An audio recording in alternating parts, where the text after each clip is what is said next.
ina ni Miss Raisa May Dizon abay na sasangkot sa isang intriga patungkol sa isang doctor content creator. So ano nga ba ang patungkol or ano nga bang nilalaman ng isyong ito? Yan ang ating pag-uusapan. But before that, if you haven't subscribed yet to my YouTube channel, please don't forget to like, share, and subscribe at hit mo na rin ang notification bell for more showbiz updates. So ito na, let's talk about this one mga kachika, dahil isang bagong online controversy na naman ang pinag-uusapan ngayon. Kasi maraming netizen matapos umiikot sa social media ang komento ng isang doktor at content creator na si Adrian Insigne tungkol sa ina ng TV personality na si Raisa May Dizon. Kung unang tingin, parang simpleng comment section drama lang to, pero dahil sa mabilis talaga kumalat ang screenshot sa social media, nagkaroon ito ng mas malaking usapan tungkol sa respeto, pagiging maingat sa salita, at kung hanggang saan dapat pumunta ang isang tao kapag pinagtatanggol niya ang kanyang partner, at ang pinakamainit na development. So ayon po sa post na ipinadala natin bilang source na report, sinabi ni Insigne or doktor, nitong doktor na ito, na naiintindihan niya kung bakit marami ang na-upset sa kanyang mga naging komento. Ipinaliwanag din niya na nadala siya sa pagtatanggol sa kanyang girlfriend na aminado siyang hindi naging maayos ang paraan ng kanyang pagsagot. Pero bago tayo pumunta sa apology, balikan muna natin kung paano nagsimula ang buong issue. Nagsimula umano ang kontrobersya sa isang komento ng netizen na nagsasabing hawig po ni mama ni Raisa. Sa unang tingin, maaaring ituring ng ilan na ordinaryong observation lang ang ganoong comment. Sa social media kasi, normal na para sa mga tao ang magkumpara ng facial features ng dalawang tao. Magkakawig ba ang mata, ilong, shape ng mukha, smile at iba pa. Pero nagkaroon ng ibang direksyon ng usapan nang tumugon si Insigne or itong doktor. Sa halip na baliwalain ang comment, hinamon umano niya ng commentator na mag-post ng larawan at sinabi niyang susuriin o i-assess ang facial features nito. At dito nagsimulang uminit ang comment section. Maraming netizen ang nakaramdam na masyadong matindi ang naging sagot kumpara sa original na comment. Parang ganito ang naging reaction ng internet. Doc, chill lang tayo comment section lang to. Pero syempre kapag social media na ang involved, mabilis na magkakaroon ng sariling buhay ang isang issue. May mga nag-screenshot, nag-share, nag-react, may nagbigay ng sariling interpretasyon. At before you know it, naging malaking discussion na ang isang comment na maaaring ilang segundo lang ang sinulat, no? Bakit nga ba naging sensitive ang usapin, no? Ang dahilan kung bakit naging sensitive ang issue, hindi lamang dahil may pangalan ng isang celebrity na nabanggit. Kasama rin sa usapan ang physical appearance ng isang tao, at dito pumapasok ang malaking tanong ng mga netizen. Kapag pinagtatanggol mo ang taong mahal mo, okay lang bang gumante gamit ang itsura ng ibang tao? Para sa ibang supporters, understandable umano na matrigger ang isang tao kapag pakiramdam niya kinukumpara o binabastos ang kanyang partner. Pero para naman sa ibang netizen, hindi kailangan na may isang taong ma-involve o madrag sa issue kung wala naman siyang kinalaman dito. Lalo na kung ang taong nadamay ay isang ina na hindi naman mismo bahagi ng original exchange. Sa apology po ni Doc Insigne, ito rin mismo ang naging punto niya. Sinabi niyang ang ina ni Raisa May ay had an absolute nothing to do with this. At doon po napagtanto na naging unfair ang kanyang response dahil maaaring magmukhang negatibo ang paghahambing sa ina ni Raisa May. Kaya naman sabi niya, nadala lang ako. Sa kanyang apology, sinabi umano ni Doc, no, I'm sorry reading my comments again. I understand why people were upset. Parang sa isang online controversy, malaking bagay ang pag-acknowledge na may naging mali sa paraan ng pagsagot. Hindi niya alam na sinabi na misunderstood ako. Sa halip sinabi niyang nambalikan niya ang kanyang sariling comment, naiintindihan niya kung bakit nagalit o na-off ang ibang tao sa kanya. At isa sa kanyang paliwanag ay nadala siya habang pinagtatanggol niya yung kanyang girlfriend. Itong naging malaking talking point sa issue. Dahil aminin natin, kapag mahal mo ang isang tao, minsan automatic ang reaction natin na protektahan siya. Pero sa kabilang banda, kahit good intention ang pinanggagalingan natin, hindi ibig sabihin na automatic ng tama ang paraan.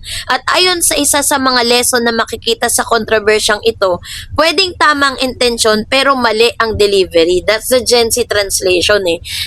Gets namin na pinoprotektahan mo siya, Doc, pero baka pwedeng soft launch muna ng self-control bago ang clapback.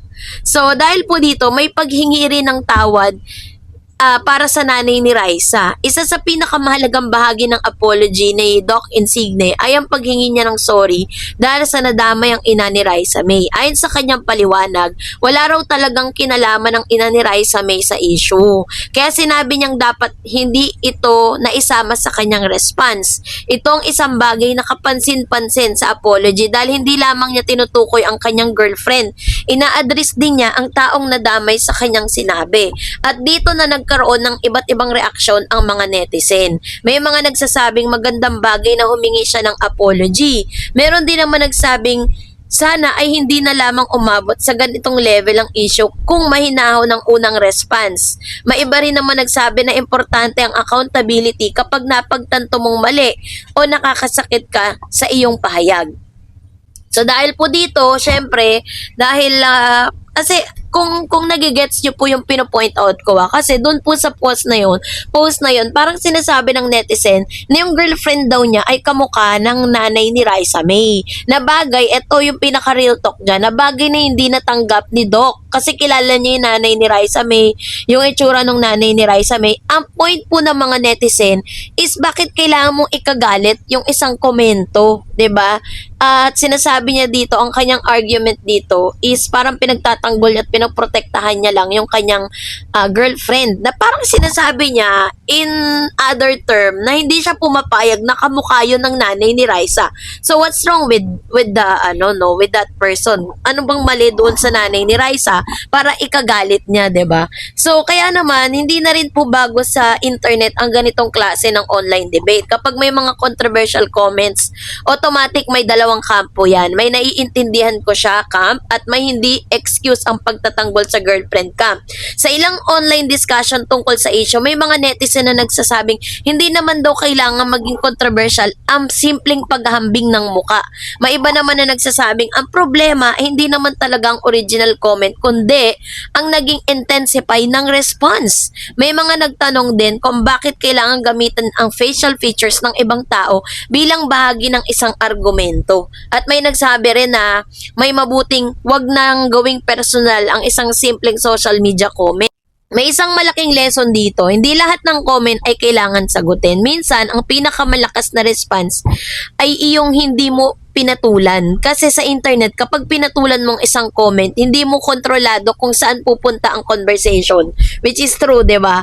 So, ito ang isa sa mga interesting part sa generation natin ngayon. Dahil, dati kapag celebrity controversy, kailangan pang hintay ng television news, newspaper, or entertainment program. Ngayon, screenshot lang, viral na. Isang comment lang, isang reply, isang repost, isang TikTok video, isang Facebook post, at boom!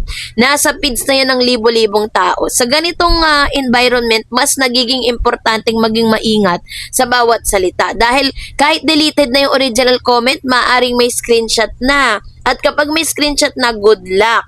Kahit i-delete mo, pwedeng nasa ibang phone na, ibang page, ibang group, ibang platform. Kaya nga madalas nating naririnig sa classic reminders ng Gen Z, think before you post. Bakit mas mabigat kapag public figure? Si rin sa pinag-uusapan dito yung pagiging content creator at public personality ni Doc. Kapag ordinaryong taong nag-comment, maaaring hindi agad mapansin, pero kapag mayroon kang public platform at followers, mas malaki ang posibilidad na ma-amplify ang iyong statement. At hindi ibig sabihin nito na bawal ka nang magkamali. Ang ibig sabihin lang, mas malaki ang impact ng words mo. Kaya kapag maraming tao ang nakatingin, bawat reply ay pwedeng maging bahagi ng public conversation. At kapag kapag pinag-usapan ang physical appearance, family members, or personal relationship, mas kailangan talaga ng extra caution.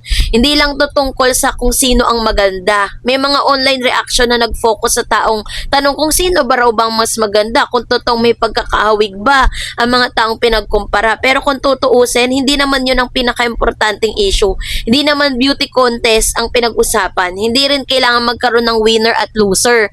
Ang mas malaking issue ay paano makikipag-usap online nang hindi kailangang mangdaon ng isang tao. Yan din po mismo yung pinopoint out ko. And that's it for today. For more videos and updates, please don't forget to like and subscribe, and please don't forget to follow my Facebook page, Dar Eds TV and Dar Eds channel. God bless everyone.